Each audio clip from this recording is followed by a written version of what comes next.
Welcome to Entrepreneurial Reality with Bash. Every week we'll be speaking to startup and scale-up founders to learn about them, their ambitions for the business, goals and objectives. Every conversation is a moment in time, documenting entrepreneurs' current situation with a view to coming back next year to see how they are getting on. Each journey will be different. Each innovation could be game-changing. I hope you enjoy.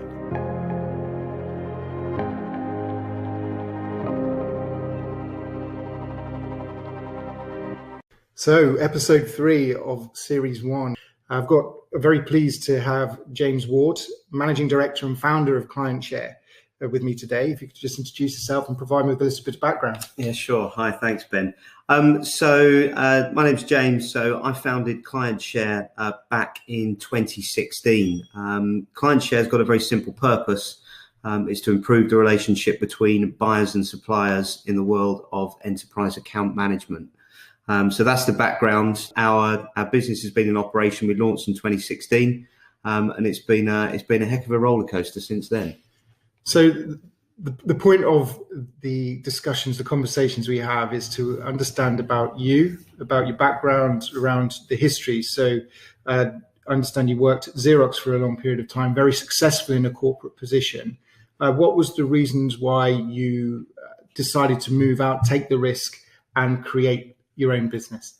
So primarily it was, how can I put it? It was almost like an itch I needed to scratch. I'd spent 12 years in the world of enterprise. Said latterly, I had a senior position at Xerox Corporation, looking after the outsourcing sector for the financial and professional services marketplace. But I've reached a position in a company that I'd done well, but I always felt that I wanted to challenge myself and ultimately one day start my own business. And I looked at some ideas when I was at Xerox. One of them was in the business to consumer marketplace. And then I very quickly realized that I knew pretty much nothing about B2C. And then I looked inside my head, so to speak, of all the things that I'd done in my career, and realized that my passion, my interest was never really in what we were selling or what companies were selling. But it was actually in the way that two large companies manage their business relationship together. And so I sat down and I looked at where we've been successful, or where I've been successful in terms of winning, retaining and growing enterprise contracts, and then where I'd also been unsuccessful. And I think you actually learn more from what you lose than what you win. And I looked at my sort of track record and realized there were some common threads that came out. And in the B2B space, the common threads about being successful were all about how strong your business relationship was. So what we did was essentially take all the facets that make up a really strong business relationship and decided to create technology that supports how enterprise buyers and suppliers manage their relationship together. And that was the background, really. So it's something I wanted to do, and I wanted to do something that was in my passion sort of range, if you will, and business relationships was where I sort of landed. So that's the background. Great. And what were the challenges of the initial concept, building out the market viable product? So a few challenges. The first challenge was the fact that I'd never started a company. So that was always pretty interesting. The second one was the fact that I'd never ran a software business or coded or worked with software developers. I'd always sold outsourcing, and any software we got came off the shelves. So I knew that we needed to get something out to market pretty quickly to test the marketplace. Mm-hmm. So the first challenge was, where and how do I go about building an MVP? And that was the first challenge I needed to tackle, because whilst I thought I had a good idea, I couldn't take an idea to market. I had to take something to market to test in the first place. Okay. And the market, the first sort of software that we launched to the marketplace, I've got to confess, was pretty ropey. It was something that was classic, sort of built in someone's garage. And we launched something into the marketplace to really test it. And our MVP, I look back now and almost shudder thinking about how it was. It was a million miles away from what we've got today. So a bit like Microsoft in the garage story. Yeah, if we end up being the size of Microsoft, I certainly wouldn't mind telling that story to a few people. But it was really, but we created something that really was very basic. But after 3 months, so the start of 2016, taking it to market, I found out that what we'd built was in the wrong place in the market. So we built some software that helped companies sell. But what we actually found after 3 months was the software that people wanted was software that helped companies manage a relationship rather than win new business. So therefore, we had to pivot very early on. And the other thing we found was that if we were going to pivot, we actually needed to raise some capital in order to go and build a proper piece of software that we could take to market to large enterprises. Thank you, James. And in terms of raising capital, what was your experience there? How much time and effort did you need to put into getting the funds? So after 3 months, we had a couple of customers on our initial software that we sort of gave away as a freemium product. And that freemium product enabled us to go and raise money. So we wanted to raise money based on evidence from some customers saying what they wanted, as opposed to me going to raise money, someone with just an idea. We wanted to do it with a product that was out there saying, we know where this product needs to go, we need the capital to do it. Raising capital itself was a pretty soul destroying experience. We spent the first 3 months, as I said, launching this product, and then I spent the next 6 months trying to raise money. So we raised £250,000 in angel funding, £250,000 in angel funding. It took about 6 months. It took 3 months to find the right places to even go and raise money and to build a basic deck. Some examples in the UK, I mean, we spoke to Startup Funding Club. We met a lot of high net worth individuals. We spoke to quite a few sort of consortiums of angel investment. And we ended up working with a company called Angel's Den. Angel's Den are essentially a place where you go to raise angel funding. And we presented there 2 or 3 times. Each time we presented to one of their tech startup events, we had some great feedback, but we were told that our business case was either wrong in certain areas, or we're just challenged time and time again to change the way that we were looking at our valuation, and to change potentially the way that we were going to actually structure the business. So we kept listening to the angel investors that eventually got us to a position that we found us probably 2 months after we started out with the right deck and the right valuation that then enabled things to happen. But it was a slow process, and the term I used is you've got to kiss a lot of frogs. We met a lot of people out there who showed a lot of interest, were talking about putting a significant amount of capital in, and then those people would quite often disappear to the hills. And also a lot of those people would talk about themselves being high net worth individuals. And the reality is a lot of them weren't. So that meant that we had to find the right people. Eventually, we found that of the 250K we raised, about 70% of that came through an organization called Pragmatica Consulting, who have an expertise in B2B companies and B2B software, and a background in enterprise account and relationship management. So they saw what we had and said, this is something that we need to get cracking with. So that's the route we went down.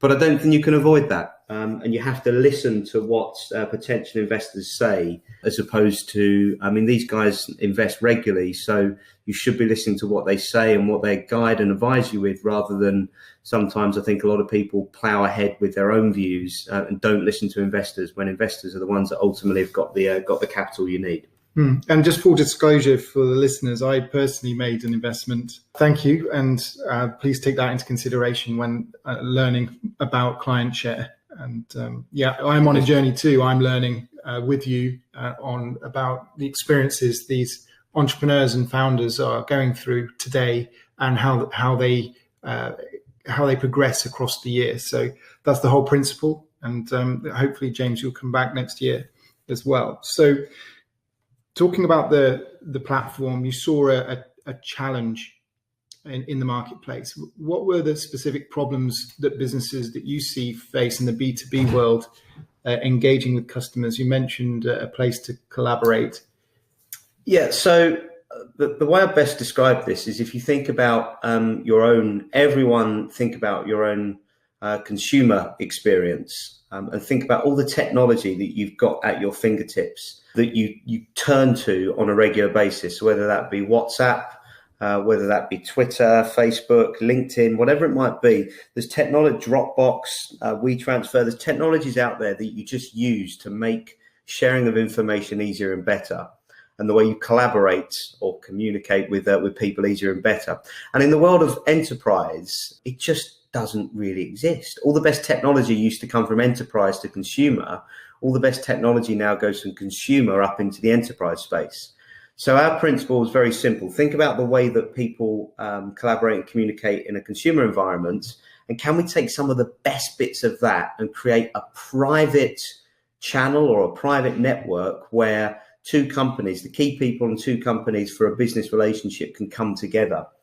So that was a premise on what we built. Thank you. And in terms of the customers you have at the moment that are leveraging the value, who are they? Who can you speak about?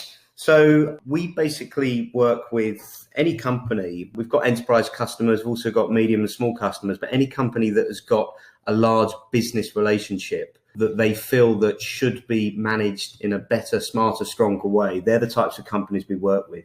So, for example, one of our largest customers is a £2 billion outsourcing company called Impellum Group. They specialize in selling and taking to market outsourcing services for staffing requirements.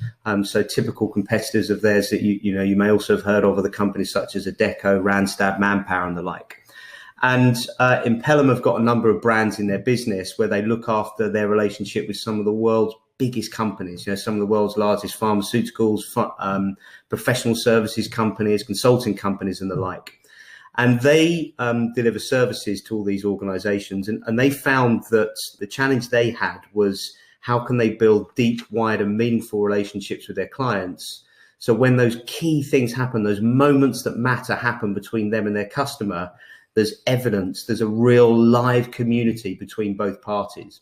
And the way they were doing it today was quite analog, or certainly old school, just emails going back and forth, rather than one place where their content comes to life, where their C-suite gets engaged, where they can demonstrate continuous improvement, collaboration, and get communication and feedback going. So they're the types of companies, and that's what they're trying to do. We've got other companies we work with, like Xerox Corporation. We're about to work with one of the world's top 4 professional services firms. So any company that is selling outsourced services, managed services, where they've got a complex relationship over a number of years that they want to make that relationship better and stronger, is the type of company that we work with. Thank you. And just going back, could you clarify what you mean by large business means in terms of the customers you're serving? What do they deem as large business? So an example, let me give another example that might bring it to life. So if you picture an IT services company, so an IT services company may have sold to a big bank how they manage their entire desktop services. So how they manage help desk calls for PCs, how they supply equipment, how they supply engineering resource, all of that. So these are big contracts where there's 4 or 5 year contracts in place to deliver some pretty complex services. Now, what you find in the marketplace today is customer experience is king. So I'll give an example again in the consumer world. The services that you can get from a mobile phone company are pretty much the same, whether you went to Telefonica, Vodafone, O2, 3 Mobile, etc. But the thing that stands one company apart from another one in the consumer world is customer experience. And that's why in the consumer space, people choose a lot of the time one company over another one. And that's why customer experience in the consumer world is so important. Now, in the business to business world, the differentiation between price, product and service has become less and less. So, for example, a company selling professional services knows that their services are going to be very similar to their competitors. Now, what that means is that they are trying to find competitive advantage in customer experience. And for them, customer experience is down to business relationship, not service level agreements or price or product. So from their perspective in the enterprise space, if they can get their business relationship to be world-class, deliver a world-class customer experience, that's where their competitive advantage is. And Gartner talk about the fact that 53% of the reason why people will buy, retain and grow contracts with suppliers is down to customer experience, not down to price, product or service. So therefore, any large company looking to retain and grow contracts needs to have a world-class relationship, and that's what we enable. Great. And in terms of the licensing model that you've adopted, could you tell us a bit more about the structure and the reasons behind the decision? Yes, sure. So most SaaS, software as a service companies, charge a user license. So if you were to buy Salesforce licenses, it would be done on a seat basis. So if there's 50 people you wish to use it, you charge a license per seat. It's the same as Microsoft 365. If you've got 20 people, you buy 20 licenses. If you've got 10,000, you buy 10,000 licenses. Now, we chose to be a bit different because what we didn't want to do was to prohibit people joining a community. So let me give another consumer example. In a WhatsApp group, often the strength of WhatsApp is the fact that you can have multiple people in one community. It's not blocked down, so you can't go and invite other people. You can obviously put privilege rights on it. And our concept was the same in a B2B relationship. We didn't want to limit the number of people that could come together in a private community between company A and company B. So our licensing model doesn't charge a user license. It charges it's still a SaaS model, but it charges per client share, per platform. So if, for example, a company like, I'm making these up, but if, for example, a company like PwC were managing their relationship with IBM, then we wouldn't charge for each party to have 50 separate users on the client share. Now, the principle behind that means that you can get as many people as possible into one community that enables you to have essentially as many people in the same place. Here we are then today. You've built out the platform. You're engaging with enterprise organizations, providing them with value with the platform and engagement with their customers. Where do you see yourselves in the next 12 months? What does the journey look like? What would you like it to be? And what do you think will happen? No, it's a good question. So the short-term goal is very simple. We need to keep signing as much business as possible. I think a lot of startup companies run the risk of spending too much time and effort on their product, on their marketing, and on how they can create this amazing product that's going to change the world or change the sphere that they're trying to influence. And from our perspective, we know all that. We know what we want to do.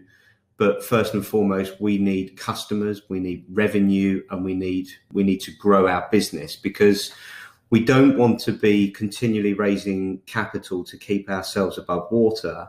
We've got some very clear financial figures that say when we can sort of play our hand in terms of going to raise some serious seed funding, sort of 2-3 mil, something like that. But first and foremost, the short-term priorities over this year, which is also a financial year, is to get contracts signed.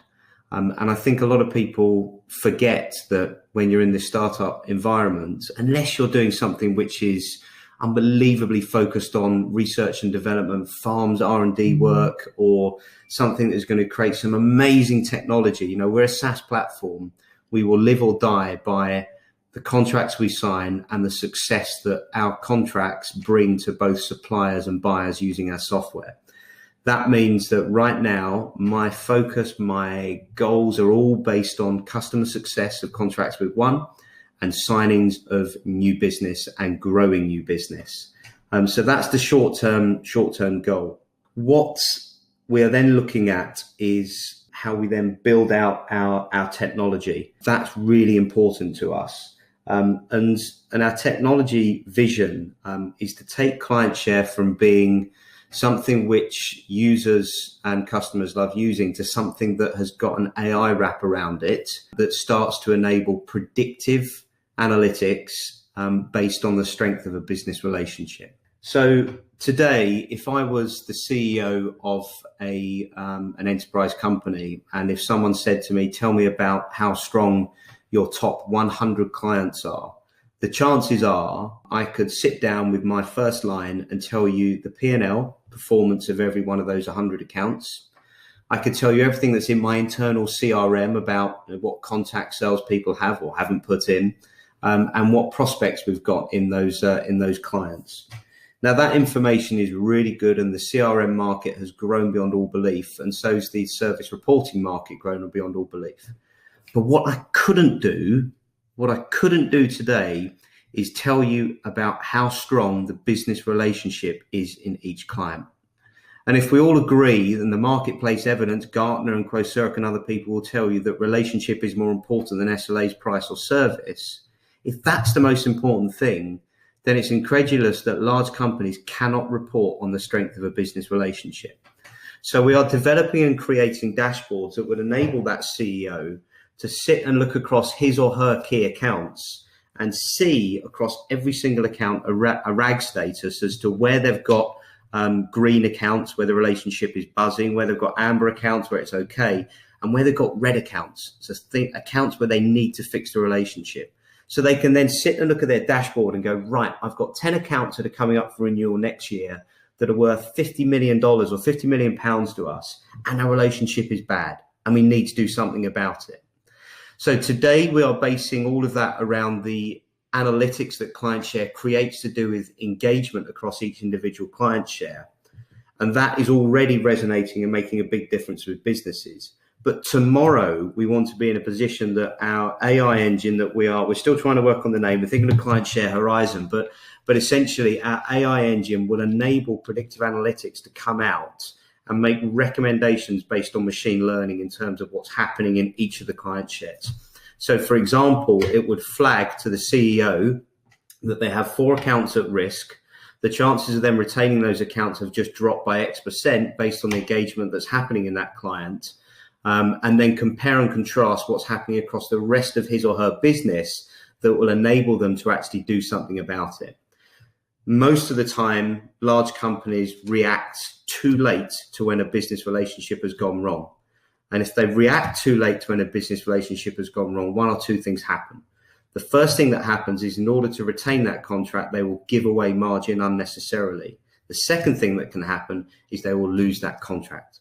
So if we can find a way that our system, our software tells people what's happening, recommends some changes based on what's happening across all of their other client shares and across industry, we're going to create something that gives companies insight, enables them to measure something they can't measure today, and ultimately increases their profit. And that's something which we think is going to make a huge difference to the B2B industry in the next 2-3 years. That's so really they're the two things. So sign as much as we can, grow our business, but then focus on AI over the next 12 months. Really, really interesting, James. Thank you.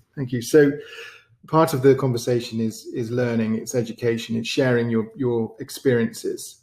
So what sort of recommendations do you have for other budding entrepreneurs out there? Don't do it? No, I'm joking about that. My view on it is, I mean, you only go around once. Everyone's got their cross to bear, or whatever term you wish to use. For some people, it might be doing the Marathon des Sables. For some people, it might be traveling around the world for a year. For others, it might be spending more time with their family. Whatever is your burning desire, or something that you really want to do, just do it. Find the time and space to do it. This was mine. This was something that I wanted to do. We haven't made it yet, but we think we've got a very good chance of doing so. So if you've got something you want to do, just do it. And you read all this stuff about, no one ever, on their deathbed said, I wish I spent more time in the office. But, frankly, mine is I wanted to start a business, and that does involve spending more time in the office. So that was my desire. Thank you. And I'll ask the same question again next year and see what recommendations you come up with then as well. So thank you. No problem. Okay, so we've actually progressed very well. We've covered off a lot of ground in a short space of time. And so I do have a number of quick-fire questions for you. So what's the current book you're reading at the moment, or do you have a favorite book you would like to recommend to the listeners? So here we go. This is so looking at in my office at the moment, I've got Eric Ries's The Lean Startup. I've got Play Bigger. I've got Customer Experience. I've got Let's Get Real or Let's Not Play.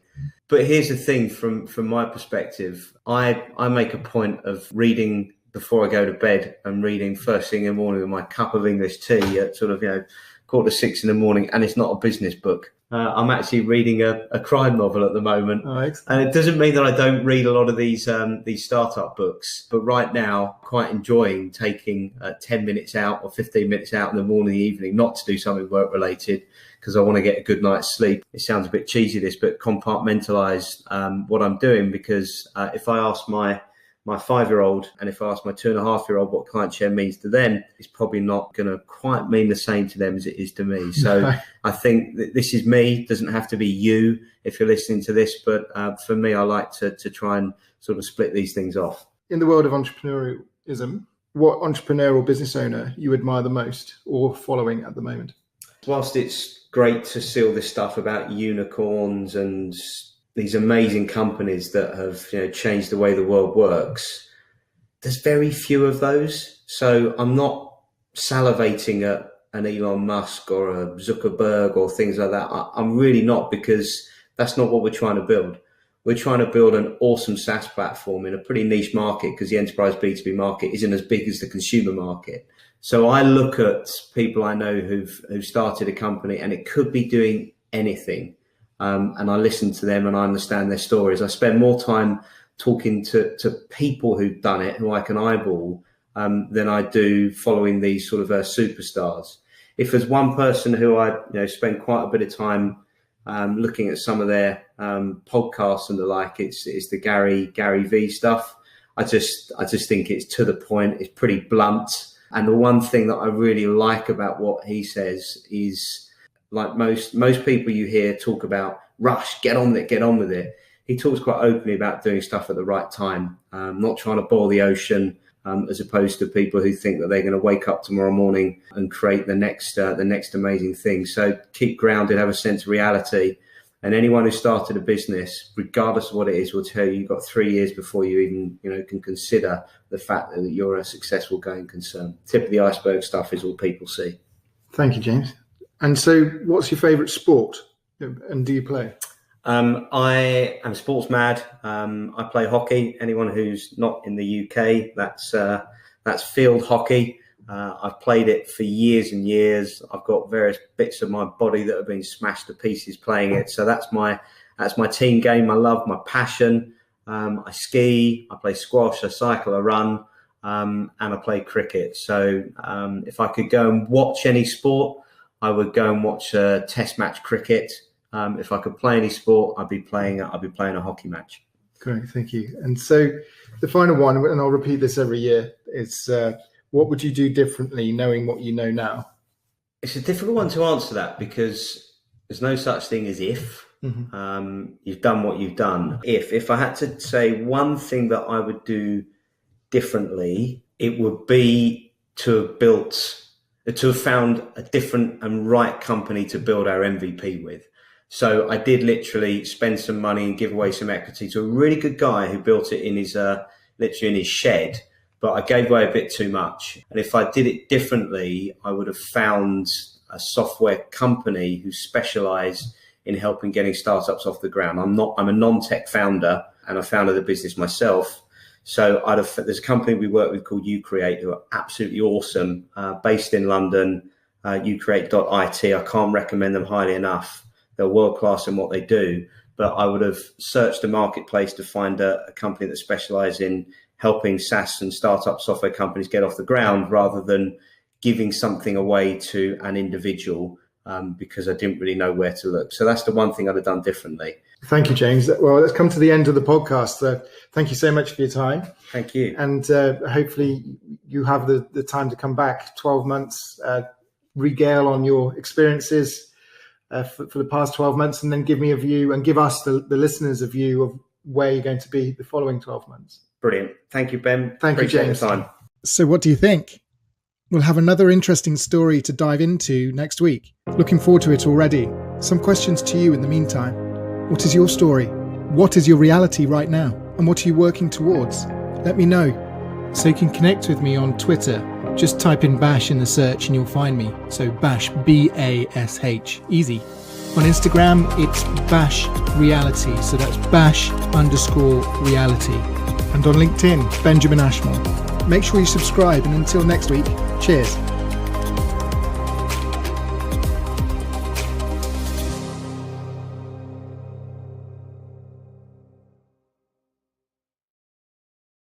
The podcast you just heard was made using Anchor. Ever thought about making your own podcast? Anchor makes it really easy for anyone to get started. It's a one-stop shop for recording, hosting, and distributing podcasts. Best of all, it's 100% free. Sign up now at anchor.fm/new. That's anchor.fm/new to get started.